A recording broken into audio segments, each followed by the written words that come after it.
रक्तचाप की जांच कैसे की जाती है? शरीर के सारे अंगों तक रक्त पहुंचाने के लिए हमारा हृदय रक्त को एक खास दबाव पर पंप करता है और इसी दबाव को रक्तचाप या ब्लड प्रेशर कहते हैं। ये समझने के लिए रक्तचाप होता क्या है, ये वाला वीडियो देखो। हृदय द्वारा पंप किया गया रक्त वाहिनियों में आता है और इनकी दीवारों पर दबाव बनाता है। इसी का उपयोग करके डॉक्टर ब्लड प्रेशर नापते हैं। बीपी नापने की यह मशीन स्फिग्मो मैनोमीटर का इस्तेमाल होता है। इसे बीपी अपैरेटस भी कहते हैं। Knob, cuff, rubber tube, rubber bulb, rubber valve और गेज, इसे ऐसे खोलते हैं। कपड़े से बने इस हिस्से को कफ कहते हैं और इसे ऊपरी बांह पर बांधते हैं। इससे दो रबर ट्यूब्स जुड़ी होती हैं।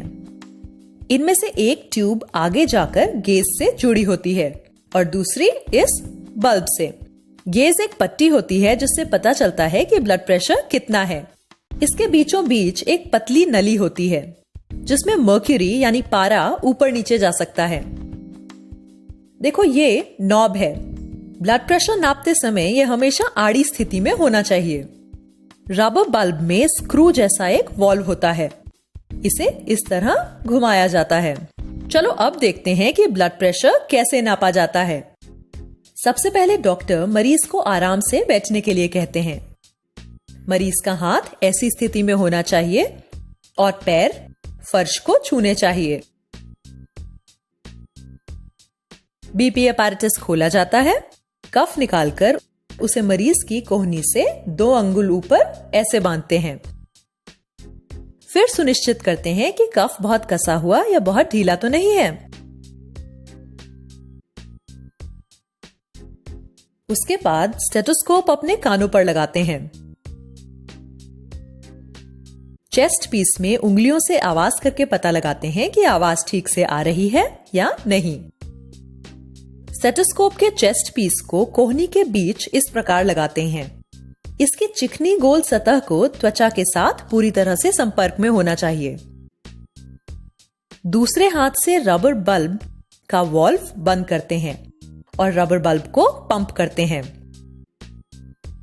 गेज का पारा ऊपर जाने लगता है। साथ ही कफ में भी हवा भर जाती है।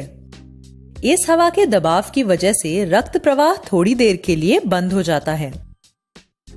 जब पारा 160 या 180 तक पहुंच जाता है तो डॉक्टर रबर बल्ब को पंप करना बंद कर देते हैं। वॉल्व को उल्टी दिशा में घुमाया जाता है। अब हाथ से दबाव कम हो जाता है। पारा धीरे धीरे नीचे आता है। पारा नीचे आते समय रक्त प्रवाह फिर से शुरू हो जाता है और उसी समय डॉक्टर को स्टेथोस्कोप से धक धक धक की आवाज सुनाई देती है। इस आवाज की शुरुआत होने पर पारा जिस स्तर पर होता है उसे दर्ज कर लेते हैं और इसे कहते हैं सिस्टोलिक ब्लड प्रेशर। यहां आवाज 110 पर आना शुरू हुई है। पारा नीचे आते समय यह धक धक आवाज आती रहती है और एक जगह पर बंद हो जाती है। आवाज बंद होने पर पारा जिस स्तर पर होता है उसे डायस्टोलिक ब्लड प्रेशर के रूप में दर्ज करते हैं।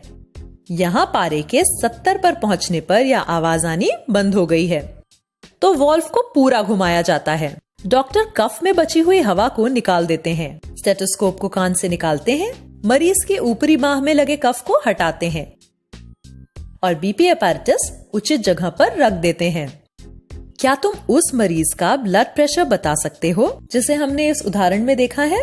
वह है 110 सिस्टोलिक और 70 डायस्टोलिक या 110/70 मिलीमीटर ऑफ मर्क्यूरी। इसे ऐसे लिखा जाता है 110/70 mmHg। mmHg ब्लड प्रेशर को मापने की इकाई है। 110/70 मिलीमीटर ऑफ Hg यह सामान्य ब्लड प्रेशर होता है।